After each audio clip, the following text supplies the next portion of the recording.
Alors moi, la particularité de mes prédictions, c'est que ça peut arriver vite comme beaucoup moins vite. J'ai envie de vous dire, là j'ai pas les dates, mais je vois des images. Donc quand je vois des images, je me dis que si on me les donne, il faut quand même que je vous les transmette. Alors je vois toujours une fervente protectrice des animaux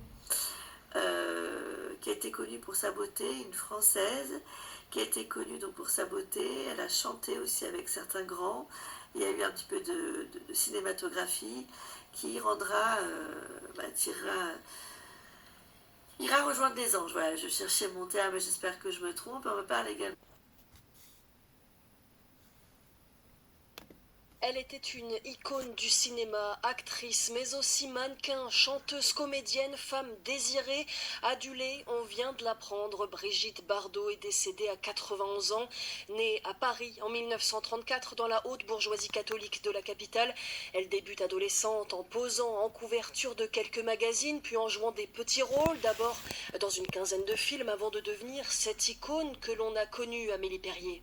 Et Bardot créa la femme au cinéma. C'est en 1956. La jeune actrice de 22 ans enchaîne les seconds rôles remarqués. Au Festival de Cannes cette année-là, elle fait de l'ombre à Sophia Loren et Gina Lollobrigida. À cette époque, Roger Vadim termine d'écrire un scénario intitulé « Et Dieu créa la femme ». Le film est tourné à Saint-Tropez. Bardot devient une star mondiale, un sex symbole. Qu'est-ce qui t'arrive? Vous voyez pas que je m'amuse? Alors viens, ça suffit. Vous connaissez un pays où les gens ne pensent qu'à danser et à rire. Je vais t'y amener. Un mambo scandaleux, des jambes nues, ce corps imprime la pellicule comme aucun autre. Godard ne s'y trompe pas. En 1963, dans Le Mépris, sa caméra arpente chaque centimètre de sa peau. Je les trouve jolies, mes fesses. Oui. Bardot plaît à Beauvoir, à Sagan et à Cocteau. Le public l'adore.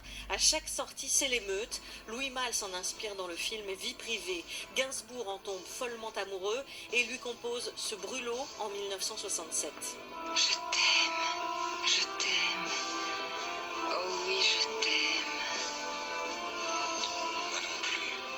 Mais Bébé refuse que le disque sorte. Amante de Gainsbourg, elle est encore mariée à Gunther Sachs, son troisième mari, après Vadim et l'acteur Jacques Charrier. En tout, elle tournera près d'une cinquantaine de films et enregistrera plus de 70 chansons.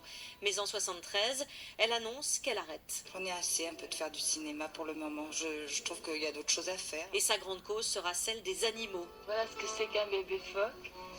Et voilà ce qu'on tue. Par centaines de milliers pour la fourrure. Ces petites choses qui se laissent prendre comme ça, tout confiant, adorable. Comment on peut les tuer? C'est dégueulasse. L'icône française choisira de terminer sa vie entourée d'animaux dans sa villa de la Madrague à Saint-Tropez, puis dans une autre propriété tout près, la Garrigue.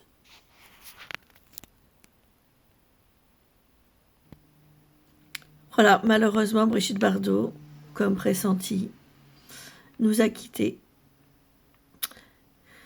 Je le ressentais déjà depuis 1 an ou 2. J'en avais parlé l'année dernière également. C'est une belle âme qui s'en va, une âme qui aimait les animaux. Pour tous ceux qui aiment les animaux, vous savez de quoi je parle. C'est une femme qui a fait beaucoup pour eux, qui, je pense, ne doit pas être très contente de ce qui se passe au niveau des bêtes, de toutes les bêtes qui ont été tuées. Vous savez bien que rien ne se perd, tout se transforme.